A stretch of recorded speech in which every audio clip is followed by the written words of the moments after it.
बिल्कुल कतर में एक जो फीफा वर्ल्ड कप कतर 2022 में एक ईमान फ़रोज़ वाक़या पेश आया जिसमें हज़ारों लोग इस इस्लाम में दाखिल होते हुए आप देख सकते हैं।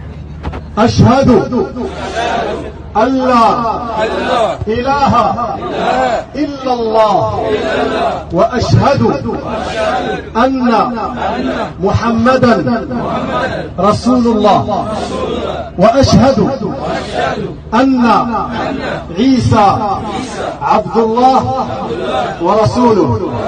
Allahu Akbar. Tagalogin natin, lupang lupusan yung maunawaan. Okay bro, ulitin niyo.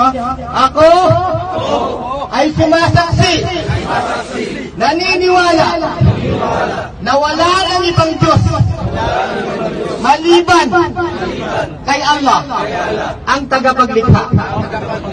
At ako'y sumasaksi, naniniwala na si Muhammad alipin at sugo ni Allah. At ako'y naniniwala, sumasaksi, na si Jesus ay alipin, sugo, propeta ni Allah. Allahu Akbar! Allahu Akbar! Allahu Akbar! Allah is great. Ang Allah ay dakila. So, welcome niyo sila mga brother. Congratulations. Welcome. Hindi kayo magsisisi dyan bro sa binikas nyo. Yan ang pagpasok natin sa pareho, brother. Welcome. Brother, hindi kayo magsisisi dyan sa binanggit niya. Okay. Para sa inyong kaligtasan niya sa araw na pagmumukong. Okay, welcome niyo sila bro. Welcome. Okay. Okay.